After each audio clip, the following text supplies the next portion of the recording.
Welcome बच्चों। आज हम लोग विज्ञान भारती कक्षा 7 के अभ्यास कार्य पुस्तिका इकाई 6 पौधों में पोषण पर आधारित प्रश्नों को हल करेंगे, जिसमें पहला प्रश्न है, राधा अपने दोस्तों के साथ कई दिनों बाद खेत में गई तो उसे अपने लगाए हुए नन्हे पौधे कुछ बड़े लग रहे थे।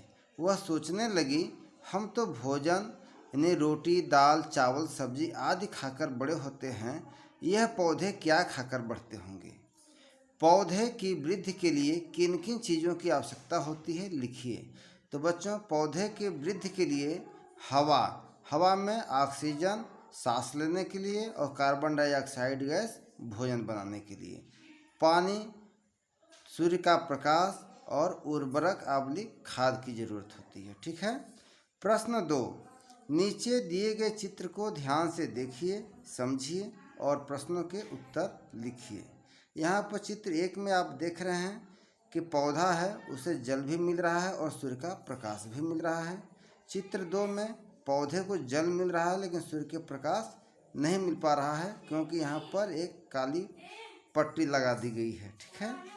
और चित्र 3 में पौधे को प्रकाश मिल रहा है लेकिन जल नहीं मिल रहा है। अब प्रश्न है, क्या होगा जब पौधे को सूर्य का प्रकाश और जल दोनों मिलेंगे। तो बच्चों, जब पौधे को सूर्य का प्रकाश और जल दोनों मिलेंगे तो पौधा स्वस्थ एवं हरा भरा रहेगा। ठीक है। दूसरा प्रश्न है, क्या होगा जब पौधे को एक काले पर्दे से ढक दिया जाए। तो बच्चों, जब पौधे को काले पर्दे से ढक दिया जाएगा तो सूर्य का प्रकाश उस पर नहीं पड़ेगा, जिससे प्रकाश के अभाव में पौधा भोजन नहीं बना पाएगा और पीला और कमज़ोर पड़ जाएगा। ठीक है। अब है प्रश्न 3, सही चुनिए। भोजन खाने से हमारे शरीर को क्या मिलता है, बल आब्लिक ऊर्जा। तो बच्चों, भोजन खाने से हमारे शरीर को ऊर्जा मिलता है। दूसरा है, किस तत्व की कमी को पूरा करने के लिए कीटभक्षी पौधे कीटों का भोजन करते हैं। इसमें लिखा है नाइट्रोजन और सल्फर, तो यहाँ हम नाइट्रोजन पर टिक लगाएंगे। नाइट्रोजन की कमी को पूरा करने के लिए कीटभक्षी पौधे जो है कीटों का भोजन करते हैं। ठीक है। तीसरा, दाल और मटर के पौधों की जड़ों में गांठ के रूप में रहते हैं। तो बच्चों, दाल और मटर के पौधों की जड़ों में गांठ के रूप में रहते हैं, जीवाणु रहते हैं। ठीक है। चौथा प्रश्न, किस पदार्थ के कारण पत्तियां हरे रंग की होती हैं। तो बच्चों, क्लोरोफिल के कारण। पांचवा है, पौधों द्वारा भोजन ग्लूकोज बनाने की प्रक्रिया कहलाती है प्रकाश संश्लेषण। छठा है, पृथ्वी पर ऊर्जा का प्रमुख स्रोत क्या है। तो बच्चों, पृथ्वी पर ऊर्जा का प्रमुख स्रोत सूर्य है।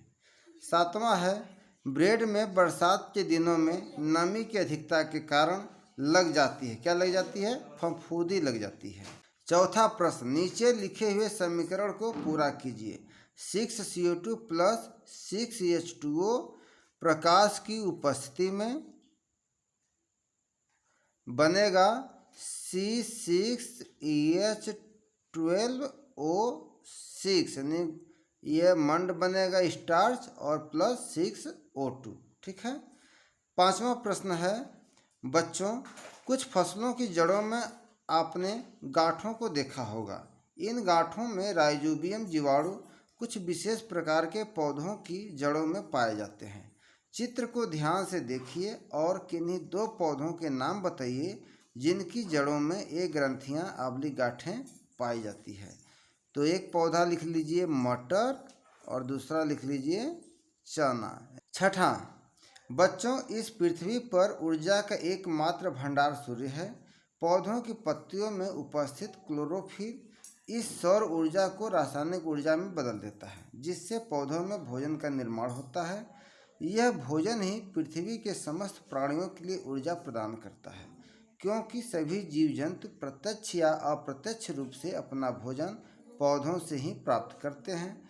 इसलिए बच्चों, हरे पौधे इस पृथ्वी पर एकमात्र उत्पादक है, जबकि अन्य जीव जंतु उपभोक्ता की श्रेणी में आते हैं।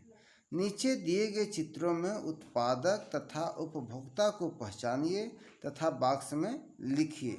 तो यहाँ पर आप देख रहे हैं कि यह पौधा है, तो ये क्या है, पौधा जो है उत्पादक होता है, उत्पादक, ठीक है। और यहाँ पर आप देख रहे हैं कि यह शेर है, तो शेर उत्पादक नहीं बल्कि यह उपभोक्ता है, उपभोक्ता। यहाँ पर देखिए फसल है, तो फसल क्या होगा, उत्पादक होगा, उत्पादक। यहाँ पर देखिए टिड्डा है, टिड्डा क्या है, टिड्डा भी उपभोक्ता है, ठीक है। यहाँ पर देखिए जंगल दिख रहा है, वन ना, तो ये क्या है, उत्पादक। और यहाँ एक लड़की है, ये जो है उपभोक्ता है, उपभोक्ता। यहाँ पर चूहा है, तो चूहा क्या है, उपभोक्ता है, उपभोक्ता। और यहाँ पर देखिए फसल है, तो फसल क्या है, फसल उत्पादक है, उत्पादक, ठीक। 7वां प्रश्न है, बारिश के बाद या नमी वाले स्थानों पर इस तरह के पौधों को आपने चट्टानों पर या रुके पानी पर उगते हुए देखा होगा। इन संरचनाओं को काई कहते हैं। अब प्रश्न है, क्या आप बता सकते हैं कि इसका हरा रंग किस पदार्थ के कारण होता है। तो बच्चों इसका हरा रंग क्लोरोफिल, क्लोरोफिल के कारण हरा होता है। 8वां है, किन्हीं दो पौधों के नाम लिखिए जिनमें जड़ें नहीं पाई जाती। तो पहला में आप अमर बेल लिख दीजिए, अमर बेल, और दूसरा में चंदन, ठीक है। ये दोनों, ये अमरबेल पूर्ण परजीवी होता है और चंदन जो है आंशिक परजीवी होता है। 9वां प्रश्न है, मिलान कीजिए। तो बच्चों यहाँ पर मिलान करना है, इधर स्वपोषी लिखा है, शाकाहारी, परजीवी, मांसाहारी, मृतोपजीवी। यहाँ पर आप शेर देख रहे हैं, यह कुकुरमुत्ता है। यहाँ पर हरा भरा मैदान दिख रहा है, शाक है, और ये अमरबेल दिख रहा है, और ये जो है गाय दिख रही है। तो स्वपोषी है, स्वपोषी में कौन आते हैं, पौधे। तो ये पौधे हैं, तो ये इनको हम ऐसे स्वपोषी से मिला देंगे। शाकाहारी, शाकाहारी में गाय आती है, तो शाकाहारी गाय कर दिए। फिर परजीवी, परजीवी में क्या है, अमरबेल है, तो ये अमरबेल हो गया परजीवी। और मांसाहारी में क्या है, शेर है, तो शेर मांसाहारी हो गया। और मृतोपजीवी में क्या आएगा, कुकुरमुत्ता, तो ये मृतोपजीवी हो गया। तो बच्चों इस तरह से हम लोग इकाई 6 को पूरा कर लिए। यदि आपको हमारी वीडियो अच्छा लगे तो इसे लाइक, शेयर और सब्सक्राइब करना नहीं भूलिएगा। आप सभी को बहुत बहुत धन्यवाद।